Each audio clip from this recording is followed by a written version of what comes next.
Good afternoon from London. I'm Ehsan Masood. I'm a science writer, and it gives me great pleasure to introduce Professor Pervez Hoodbhoy, who is a physicist from Islamabad. We're here at UCL, at University College London, and we are talking about Professor Hoodbhoy's latest book, which is Pakistan, Origins, Identity and Future. So this is a book that seeks to cover a very broad range of history, beginning from thousands of years ago, moving towards the era of the Muslim conquests of the subcontinent, then towards the movements that eventually led to partition, and then beyond partition to the present, and then speculations about the future. So we're going to talk a little bit about your book, but I'd also like us to be a bit more broader and talk about your other books, which you've written. You've written books about science, you've written books about science popularization, you've written books about history of science, and then of course I'd also like to get a little bit into your research interests and some of the academic work that you have been doing. But let's begin with your latest book. What prompted you to write it? It's not as if though there's a shortage of books in this area. Why Pervez Hoodbhoy? Why do we have to hear Professor Hoodbhoy's take on Pakistan's origins and its future? Two reasons. One is that no book has been written which comprehensively covers Pakistan's past, way back into thousands of years to the present. And when you say when you say thousands, what's the origin point? So one wants to look at how people who lived on this subcontinent wish to how they identified themselves. That's a very important political question at the time, because in India a huge transformation has taken place with the Hindutva coming into power, which says that this was a land that was Hindu, where the people who lived on that subcontinent identified with a single faith. And it was a glorious past, and it's a past that was interrupted by the invasion of first the Muslims and then by the British. And had they not come, we would have been flying in the sky. And so what are you telling your readers? That's complete rubbish. It is not true. It is just as untrue as Muslims believing that their past was unsullied and that they were absolutely the greatest civilization that has ever lived and created all the knowledge that there was. So you see, the point is that every civilization, and I don't say just Hindu civilization or Muslim civilization, every civilization wants to show itself as absolutely the greatest. Of course, of course I do. So furthermore, I just want to interrupt you for a sec. So what is the origin point? When you say thousands of years, so which epoch or which period are we talking about? It's very hard to say because there is so little documentation of what happened in the far past. By the far past, I mean something like 2,000 or 3,000 years ago, because they're just artifacts that are left over from that time. There's no documentation. There's almost nothing that has survived the passage of time. And so the historians of ancient India, whose research I build upon, and this is just for one chapter, as a prelude to Pakistan, well, even they are very confused about where history actually started, and especially when it comes to the history of ideas, history of science. So when you ask me a specific question about dates, as far back as that, I'm as confused as the best historians are. I mean, there is, of course, in terms of documentation, there's the story of the Bakshali manuscript, the mathematical treatise, which was discovered not far from Peshawar, and which there is a fragment in the Bodleian Library. Is that a period that you look at, which is, of course, was the Buddhist? Well, that's a matter of detail. That I would not get into, because that goes into a very particular kind of history. But more important for today is the identification of Indians with a Hindu scheme of things, with a religion. Whereas in fact... And similarly in Pakistan, where is it true that the history that's taught, or to what extent, I'll rephrase that, to what extent is Pakistan's own history, does that acknowledge the 1,000 years that you go into in your book? No. At what point does education begin? So this is precisely the point, that our history in Pakistan, as taught to children, begins in the year 712 AD, 712 AD. Young conqueror Muhammad bin Qasim, who was sent to, we here, sent to spread Islam, but he was there like any other conqueror to, well, get the riches of the land, plunder, and take them back with him. And so that's exactly what happened. Now, if one looks at the history of Islam in India, it's very diverse.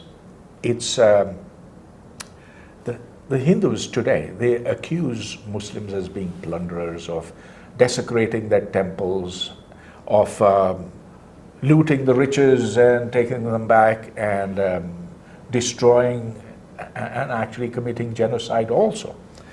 But this is only a very small part of the whole truth. The fact is that a lot of Muslims stayed, and in fact the Mughal Empire was the longest lasting empire which had actually taken most of India under its control.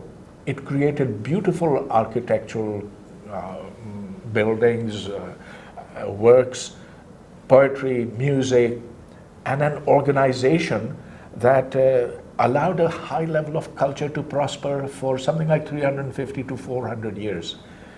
Okay, but that is now being denigrated in the official Indian culture, in the official Indian. But is it not also true that empires, they're not necessarily benign or benevolent when there may be an aspect of them that's benign in terms of how they govern and how they rule. They often need to rule by consent, otherwise things get complicated.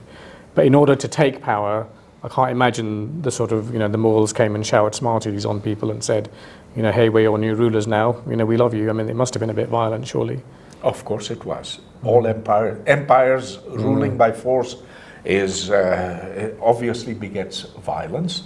But the question is, what do people get in return? So look at the Mongols. They conquered and they slaughtered and they gave very little back. It's not until they were absorbed into the larger Muslim culture that they became part of a bigger Islamic empire. In terms of India, well, certainly the Mughals, as you say, didn't come to shower cookies or whatever. What did you say? Smarties. Smarties, yes. Your British audience will know what that is. Okay. But they did contribute a lot to Indian culture. The most beautiful architecture, the music, the poetry, I'd say the finest, most exquisite gardens were created by the Mughals, and they exist even today. And to remove all that from history is just not fair. All empires have had their bad sides and some good sides. So is that, just to stay with the point just briefly, is that a little bit like saying that the British Empire created railways and it gave us parliamentary democracy and it gave us a language that you and I are talking in, and it was therefore a civilizing influence, full stop? Is that how, would you make the same comparison? I would not deny that.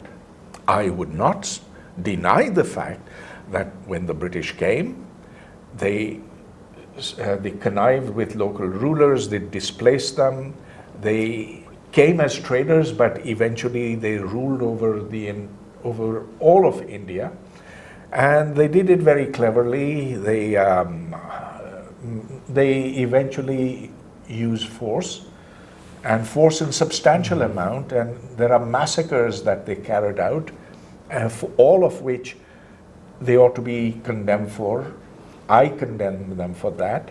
And of course, they took away treasures from India, raw materials. They made India a market for the finished goods. And this is how British capitalism then spread. So are there any parallels in the behavior of imperialists between the Mughals and the British? But wait, I mean, you asked me whether we owe something to the British. I say yes. Would we have had science and modern learning? No, I don't think so. Not for a very long time. Let's look at the fact that Muslim civilization had pretty much ground to a stop in terms of new ideas, in terms of creating new knowledge. Yeah, from the 9th to the 13th century they were great, but within India, but that was back in Arabia and in Iran. But on Indian soil, the Muslims didn't create anything of intellectual value, of science in particular. As far as Hindu civilization goes, well, even before the Muslim conquerors had come, you don't find anything new being produced over there. Yeah, long before that, yes, you do, and there were pockets here and there, but it was European civilization, it was the force of the Enlightenment, which then has brought India to where it is and Pakistan to where it is. So one of the arguments that's raised amongst historians, which is that when it comes to colonialism and indigenous knowledge or local knowledge, a lot of the Middle Eastern countries were not colonized fully, or they were partially colonized, whereas India had a very long stretch, a relatively long stretch, from before the War of Independence, the Indian Mutiny of 1857, and then for a good sort of couple of 100 years either side, 100 years either side. So within that, there was a very clear policy of replacing whatever was done in vernacular languages with English, with European languages, and there was a sort of pretty clear policy of who will be educated and who won't be educated.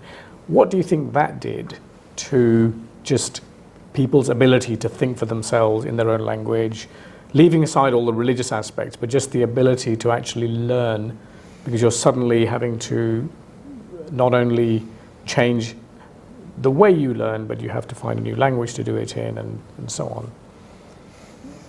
Okay, so let's look at the Muslim... So away from advanced science, but just, in terms of just learning. Absolutely, and advanced science can't be actually separated from that. In terms of indigenous languages, well, Arabic was not indigenous to the Indian subcontinent. The learning that existed in Muslim culture was primarily in Arabic and in Persian. In India? No, everywhere. Everywhere. However, what was spoken in India was vernacular languages. The elite did learn Arabic and Persian. In fact, Persian was the language of the courts. But modern thought, the Enlightenment thought and the scientific revolution that came after it was all in English. It was very little in Urdu, and in fact the difficulty of translation became evident when Sir Syed Ahmad Khan in 1860 something started the Translation Society of Scientific Works into Urdu, and it didn't get all that far. To this day, there is not one good book that I can find on modern physics or mathematics of a reasonably high level that's in Urdu. Well, look, I do my distance learning lectures in Urdu, so I know the language well enough, and I'm able to explain in the language well enough, but if I ask for where is the written material for that, I don't find one single good textbook in Urdu in either mathematics, let's say class 10, or physics class 10, or biology class 10, because somehow there was not enough interest in that to reactivate the language and make it alive. I can say the same thing about Hindi. And yet, you see, there's a huge difference between India and Pakistan today in terms of scientific accomplishment. And so it's not just a question of language alone. It's a question of how much that thought is absorbed into a culture. And I mean, just sort of going a little bit further into the present, so 1947 is the end of, was the partition of India, officially, if you like, the end of empire. At what point, or at that point, do you think that the Pakistani state then, in a sense, retook control of, well, it had control of education policy away from the previous rulers? Do you think at that point, what happened in terms of education policy? That's a good question. I think that in the first few years, in fact, until Bhutto, who took over in 1971, 72, we were pretty much gliding along. And so what that meant is that the kind of education that the British had left in India, in Pakistan, was what was being taught in schools. And the hope was to make... Except most people weren't in schools, were they? Except most people weren't in school, and the idea was to make this broader base, and the government wasn't particularly committed to that. For one thing, it didn't have the resources. For another, because the government was made up of landlords initially, and still is today actually, big feudals who didn't want their populace educated because they thought that education was something subversive and dangerous, and in fact there was active opposition to the spread of education. So anyway, the kind of education was pretty much what was there pre-1947. Then comes along Bhutto, and Bhutto makes this difference. He says he's going to nationalize the schools. So he's like the first elected prime minister. Is that right? We had many prime ministers. But as in he came through a full election, and then he... If you're talking of a genuine election, yeah, he was the first genuine elected prime minister of Pakistan. What happens in 1977 with his being deposed and Ziaul Haq coming along is an attempt to redefine Pakistan. No longer is it to be a Muslim state. It is now to be an Islamic state run by Sharia, and so education must be, its direction must be turned around. But, can I ask, how did they do that? Because they didn't change the constitution. So how was it possible to redefine the state if the constitution was the same, the 1973 constitution? You can make, there are plenty of amendments to the constitution, and the introduction of laws which were draconian. So that's easy enough, but it was an express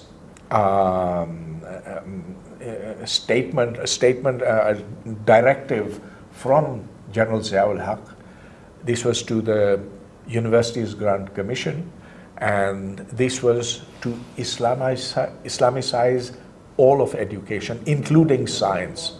And so you had absolute absurdities coming into the teaching of science itself. What were you doing at that time? Were you a lecturer? Had you started your teaching, or were you a student? Actually, I was more senior than that. I joined Islamabad University in 1973, and 1979 I was an assistant professor, and during Ziaul Haq's years I was an assistant professor, and then later became associate, so forth. So in that 6-year window, you saw quite a big transformation.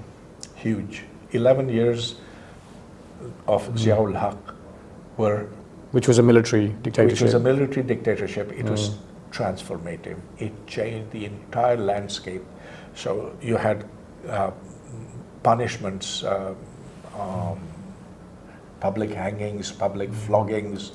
You had... Which you didn't have before. Which you did not have before. He introduced that. In order to get a job in a physics department or any department in a university, you had to know parts of the Quran. You would be asked about the ideology of Pakistan, and or perhaps you would be asked, and a favorite question was, give the names of the wives of the Holy Prophet. And if you didn't know them, well, you didn't stand a chance of being selected. So how did that affect your, can you give an example of how that affected your working life? You know, you come into work one day, you have to teach a class of 60 or 30 or 100 students. You know, if you compare the 1973 period to the later period, is there an example of how it changed your life? The ambience in the university changed. Whereas young women used to come just as girls are normally dressed. Well, now they had to cover up. Now so the hijab, the burqa, that was enforced. You had prayers within the departments, and not just in the university mosque, but in the departments themselves. Compulsory prayers where you had to go? So there arose a complication, because Shias will never pray behind Sunnis, and Sunnis of one kind will not pray behind Sunnis of the other kind.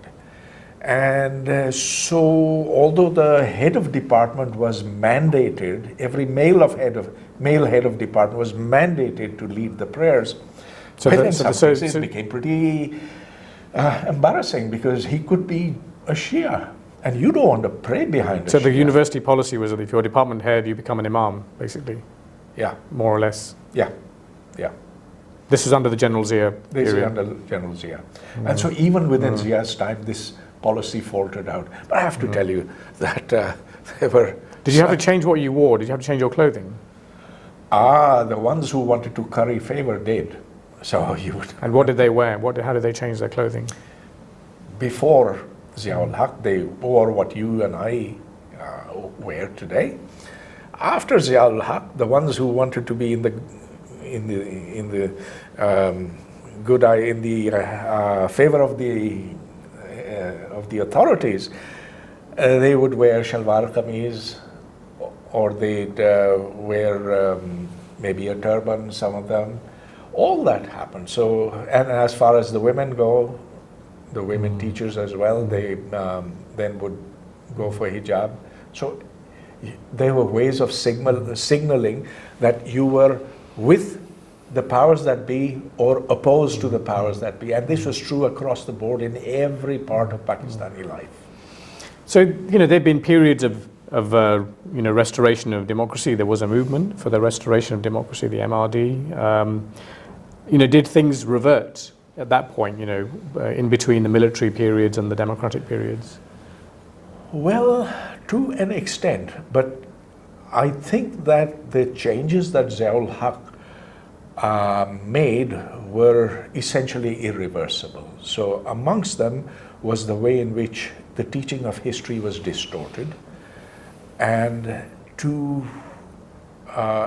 the amount of Islam that was inserted into the educational curriculum was then continued on by the rulers who came later.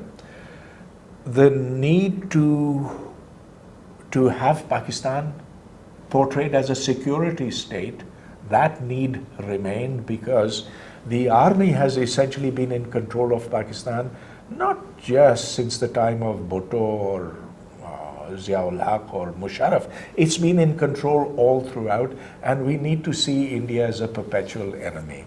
Because if you don't have India as a perpetual enemy, what is going to justify such a huge army?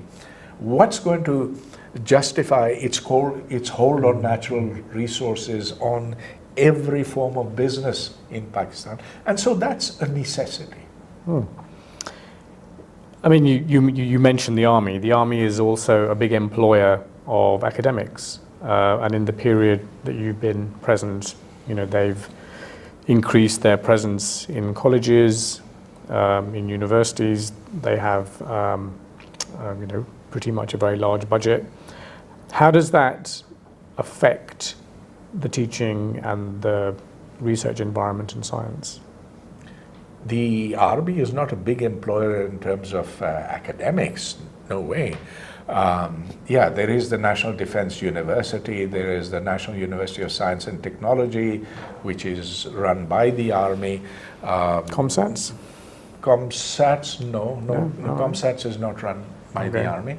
There are a few places. Well, and the Atomic Energy Commission's vast empire, if I can call it that. Yes, but that's not run by the army. But it's funded by the army, isn't it? It's the security establishment, not the army. We have to make the fine distinctions. Fine distinctions are important? Yes. What is the security establishment? It's broader than that. So the security establishment would include not just the army, but it would include the other two services, the Navy and the Air Force. It would include the ISI. And there's an Air Force university as well now, isn't there? Oh, there are lots of them. And there's naval universities? The universities everywhere now. 300 of them, you can't even count them anymore. There used to be just 30 in 1970 or so. Now there are 300. It may not be right to call them universities, though, with the kind of education we'll come to that. So, but just coming back to the security establishment and its role in the academy, in the scholarly world. I mean, I think, if you asked your average person on the street, some people will probably say, I mean, I'm paraphrasing here now, that, you get good quality education for a relatively low fee. You get something that's recognized, things that employers like, because they think that it's better than what you might get in other establishments. Is that something that you hear? First of all, I don't believe the establishment's involvement in educational institutions is very large. Yeah, there is the Bahria University, there's the Air University. Both of these are next to each other in Islamabad. There's the National University of Science and Technology. There's PIAS, Pakistani Institute for Engineering and Applied Sciences. Yeah, I guess there are half a dozen such places, but that's not very much. And besides, the quality of education there, marginally different from the rest. The real problem is no university in Pakistan has faculty that deserves to be called faculty at that level. Which is a big criticism of yours. You've written about it extensively. You continue to write about it. What would you say are your three biggest concerns about the quality of faculty?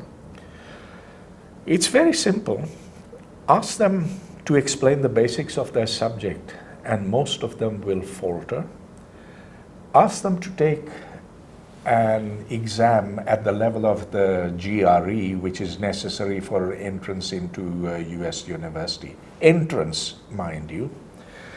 And I suspect no more than 10% might make it. I don't have firm figures. If you look at publications, it really does not make any sense, because so much of it is plagiarized, so much of it is fake data, so much of it is simply meaningless. Now, graduate students, they churn out 20 publications during their entire PhD research, so that has completely lost meaning. And so, basically, it's, do the faculty have enthusiasm for the subject? Do they want to learn that subject? I'm sure they could. I'm sure every human being. And presumably many want to.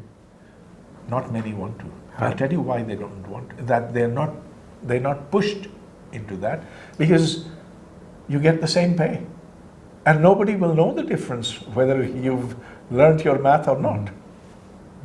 Okay. So, Professor Hoodbhoy, in the span of time that you've been a professor teaching physics at all levels, both undergraduate all the way to doctoral level, what has changed from the kind of student you had in the 1970s to what you have now? So, as I said, in the 1970s, I joined a department that was good. Good by UK standards, good by American standards. And you were in a relatively young university, isn't it? It wasn't very old or established. Absolutely, it had been recently established, actually established 1968. So 5 years after before I joined, it had been established. And it was good because it had excellent staff, excellent lecturers, assistant professors. And these were all in some way associated with Abdus Salam. Either they were his This is students, Pakistan's Nobel Prize winning physicist. That's right. Yeah. Either they worked directly with him or they were inspired by him. And most of them were from Imperial College, London. Now, these were people who were then creating students, and then those students went out, and some of them did very well for themselves. But then something happened. Two things, I think. One was that in 1973 there was the Israel-Arab War, The first Arab-Israeli war, as a consequence of which there was an oil embargo. The oil embargo made wages in the Gulf countries and Saudi Arabia very attractive, and so some of our best people started leaving because of that. And also the Gulf states were beginning their own university expansion, so they needed staff, presumably. I don't know if there was something substantial then. Later on, certainly. But whatever there was over there, the Pakistani faculty was being attracted towards that. But there was another thing. There was a push factor because the university administration at Islamabad University now was not looking at merit alone. They were looking at political advantages. They were putting their favorites over there. They wanted control of departments in every form. So this was the administration of the democratically elected Prime Minister Bhutto. Yeah, certainly he was democratically elected. I don't deny that he was democratically elected, but is democracy the panacea for all ills in a country where there is insufficient regard for basic values such as honesty? What happened was that Bhutto favorites got propelled into high positions. You saw that in the case of the bureaucracy, where what was called lateral entry was allowed. So instead of them making their way up through the civil service examinations, they could just get in there because Mr. Bhutto or one of his acolytes wanted a particular person there. One dreadful mistake that Mr. Bhutto made was to put his ultimate nemesis, Ziaul Haq, General Zia, the head of the army. the head of the army, who was a low-down person in the army hierarchy. He picked him up and he put him at the very top. And this is the man who hanged him eventually. But I think just going back to that kind of dichotomy, or that, so if you not quite dichotomy with that paradox, that if if the democratically elected civilian leadership interfered with universities, with autonomy, with appointments, can you blame people who then say we want the army back? Oh yes, of course I'll blame them. Because is the army an army of angels? By no means. They're just as corrupt, worse. They can't be touched. At least you can shout against civilians when they do such a thing, not against the army.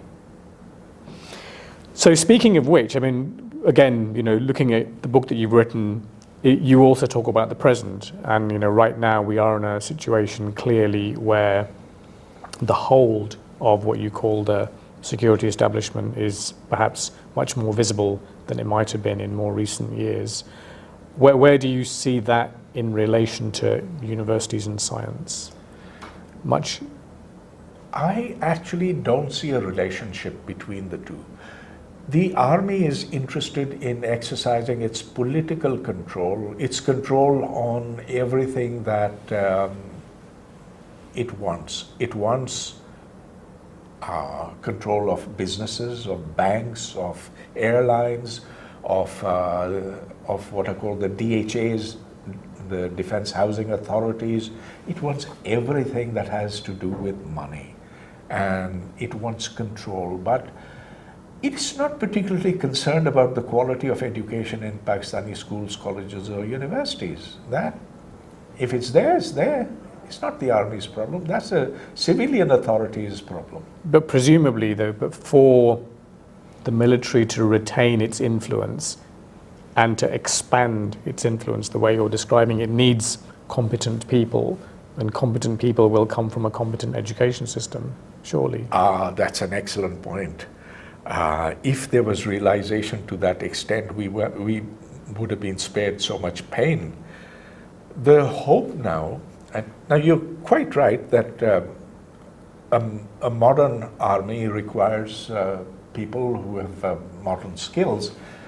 What they hope for is that there is a sufficient number of such people hanging around, if not in Pakistan, then outside, and so they welcome dual nationals from the United Kingdom or US or whatever, to be there temporarily and get things fixed, and then if eventually go back. Now, the problem is it doesn't work. What you need in order to have a modern army, air force, navy, just the defense part, forget everything else, is lots of technically skilled people. But you can't get technically skilled people if they don't know how to properly read, write, and do basic math. And so eventually, I'd say that the establishment is shooting itself in the foot by insisting that our kids in Pakistan have so much religion and ideology needed into their education. In fact, it's stuffed with it. By doing so, they're actually, as I said, shooting themselves in the foot. Because if a kid spends half his time reading stuff that he has no clue about in Arabic, or even in Urdu, I mean, what's the relevance of something from centuries past? Well, then they're not going to learn the level of math, science, other skills that are needed for the modern age. So speaking of which, we can sort of come on to a related topic. In fact, you've presaged it yourself, and that is that you're deeply embedded as a critical thinker, but in a very small c conservative environment where lots of people are extremely devout, and that's not to say that you're not in that category yourself, but clearly when you write, you're a visible public intellectual, and you question a lot of what I might call sacred cows, or Aunt Sally's, as they would say. Again, looking at the span of time that you've been a public figure, how has the reception been to the things that you've been saying? For example, just now, just being skeptical or critical of very old ideas or received wisdom, that kind of thing. Not friendly. But has there been a change over time, or has it always been the same? Actually, you asked me a very difficult question, because I prefer not to look at the social media, which is the major means by which people exchange opinion. But I hear from people that a lot of nasty things are said about me. It's okay, let them. I don't let myself be bothered by that. The point is that we have to be able to speak our minds. We have to have reason and rationality be the reason, rationality, and humanity be our guides for action in every sphere of our lives, and particularly when it comes to educating young people. Now, I know that gets people very angry, and they would prefer that they would educate their children the way they do, which means that with a huge excess of religious materials. But I think that in the end, it is simply clubbing yourself in the foot. So in terms of, I mean, you know, you've got a very well-stated public position, and, you know, those who are in authority, they understand your position. Over time, have you been able to bring more people to your way of thinking? Do you feel like, I don't want to talk about winning and losing, but do you feel like your influence is gaining ground? I simply cannot answer that question. All I know is that there are lots of people. I wouldn't say they're the majority by any means, but I'd say they're at least 15% of the educated people in Punjab, and much more in Baluchistan, in Sindh, and Gilgit-Baltistan. Which are the northern parts? Well, they're different parts. I'm saying nothing about Khyber KPK or NWFP. Okay, that's a very conservative area. But which is the part that borders Afghanistan. Exactly, where where the influence of the Taliban is very palpable as well. Now, I mean, when you step outside, I don't know, off a bus or a train or a car, you know, do you get recognized in the street, for example? Yes. And what sort of reaction do you get? The reaction I get is always friendly, because presumably the ones who are unfriendly would prefer to ignore me or don't know me, whatever. But yeah, the people who do recognize me are friendly. I mean, I do remember a time when I spoke to you. It's a while ago now, when you were at Qaid-e-Azam University, and I had we can probably, if you want, you don't want to have to record this, but basically, you know, we were I brought a crew from the BBC, and we were filming. We were doing a documentary, and we couldn't move for your fans. I mean, they were just literally following you everywhere. Okay, they could be just curious, but it's possible because.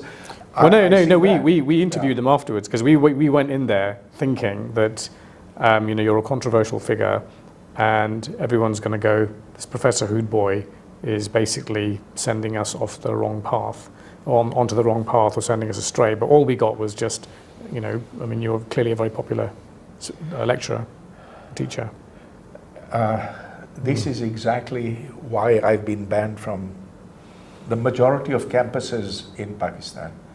They think I'm an evil influence on students. So when you say banned, what does that mean? That means that I get invited by student groups, and in a matter of hours, perhaps after a couple of days, that invitation is rescinded.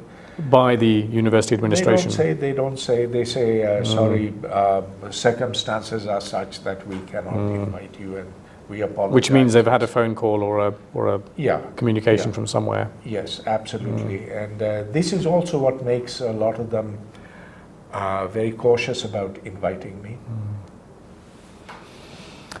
And so, who is the next Pervez Hoodbhoy? Oh, I think you know, the space for free-thinking public intellectuals.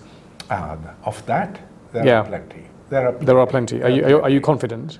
Yes, I'm confident, and I'm also confident that the means of expression they have are absolutely brilliant. You see how innovative they are. How are they brilliant? In terms of the kind of cartoons they make, caricatures that they make, how they can, what do you say, meme people, mime people, yeah. So that, in terms of their communication ability, and now there are lots of these, what do you call them, bloggers, not bloggers, but those who have their own shows. Influencers, public influencers. Lots of them. I'm happy about them, thrilled about it.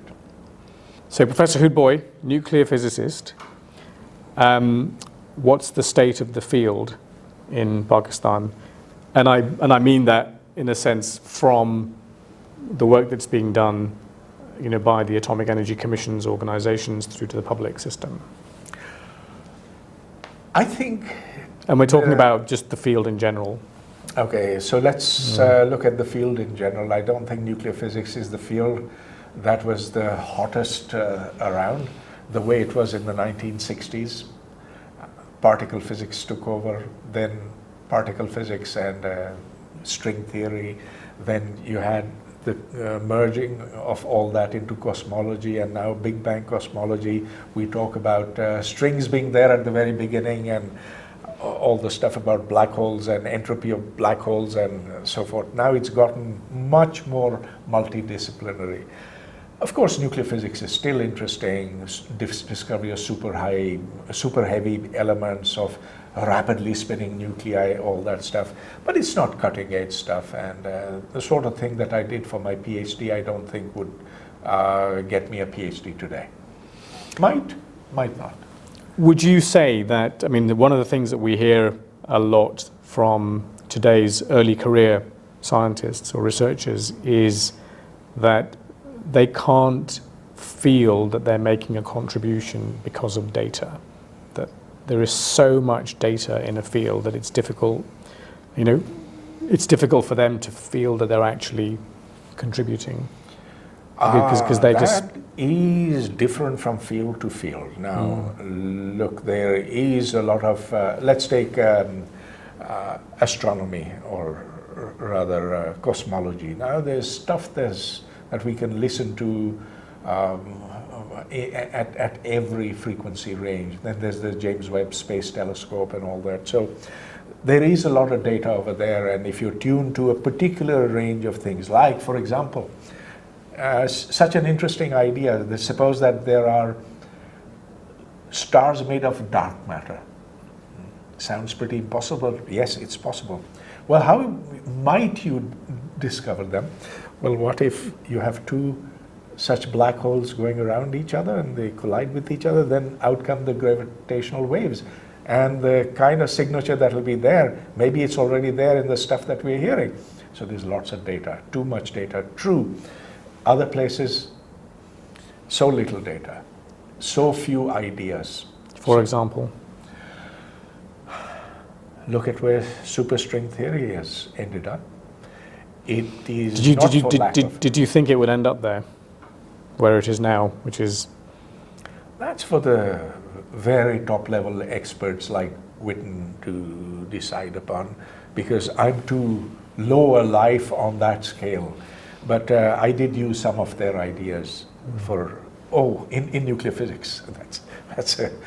There's a, again, we can probably cut this out, but there's a YouTube video of a very young Ed Witten with Salam and a couple of other physicists. You've probably seen it. It's the body language, even if you don't follow the science, the body language is fascinating. It's fascinating because you see Ed Witten in control, Salam listening on intently, and there was Budini, yes, who was listening on.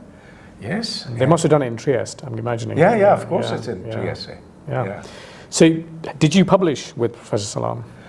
Well, we not a scientific paper. We wrote the foreword to a book, a rather long foreword to a book on the development of science in third world countries, and this was 1986 that Salam asked me to write this foreword. It was actually by John Simon, the god of solid state physics, and Michael Moravcik.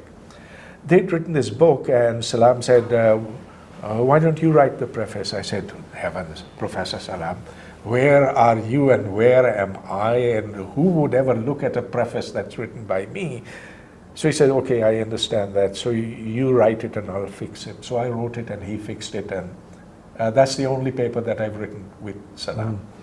Did you find it at all paradoxical that Salam was such a devout man? I mean, he took his religion deadly seriously, didn't he? Yeah, and I didn't think he would write the preface to my book on Islam and science. I sent it to him expecting that he'd say,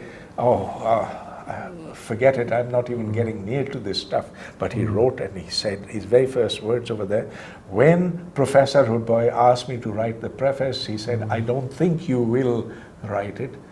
He says, I looked at the book, I read through it, and I found nothing that was wrong or anything that needed correction, except that he hasn't pointed out exactly how science can be brought back into Islam. And then he has his own set of points in the preface. And just really, you know, it's sad, to be honest, that, you know, he is not a name that you often see or read about in Pakistani academic institutions. Do you think that could ever change?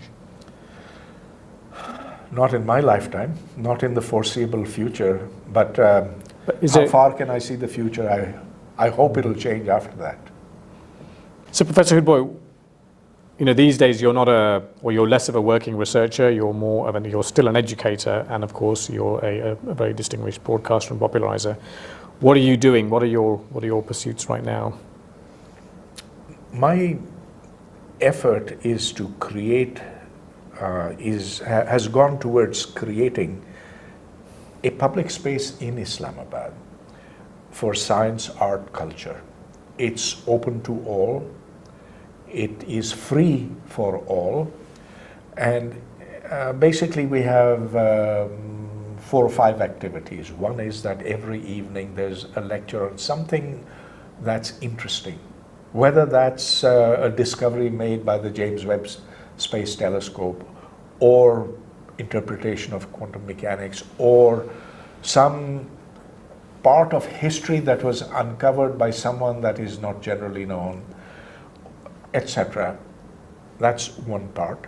Another part is that we seek to enthuse children into science, and we do that by not lecturing them, well, we do to an extent, but by getting them to play with science toys. And so we have a little laboratory in the black hole which has a lot of toys, some of which are donated to us, others that we make ourselves, others that kids make for themselves, and they learn basic physical principles.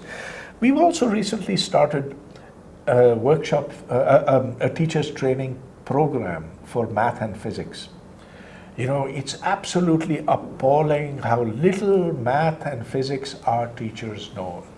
So we're looking at something like grade 10 and grade 11, 12. And even at that level, our professors would not be able to solve problems. It's bad beyond words. So what we've done is we've now selected the best high school teachers who are willing to train with us. We are paying them 10,000 rupees per module, 4 modules a week, and this for a year, to learn physics and math properly so that they can teach classes at that level properly. That's another thing. Then we go to schools around in the area, and we go to different cities in order to enthuse kids into science. But that's that part. Generally, what we seek to do at the black hole is to liberate the mind. Look, you cannot do science, and science by itself is not everything. What one needs is free thought. If you chain thought, your society then is chained. And so, while seeking not to offend anyone, we push the boundaries as far as we can. And what sort of reaction do you get when you do push the boundary? So far, we have had no negative reactions from the powers up above. We have expressed, articulated opinions. And when I say we, it doesn't mean that it's a group of 10 people or 5 or 20 people. No. Anyone who comes along and has written or has expressed a point of view which we think needs to be heard, whether that be on history, whether that be on current issues like the economic meltdown, we give them space to speak. We also have theatre groups who come and perform over there. We have film screenings, book launches, and the degree of activity is such that it's not rivaled by any other place in Pakistan. We have sometimes one event an evening, sometimes two an evening, and the mornings are filled up with kids coming in from schools. So in this very little amount of space that we have, I don't think we could pack more content than has been done anywhere. Great. Professor Hoodbhoy, thank you so much. Thanks.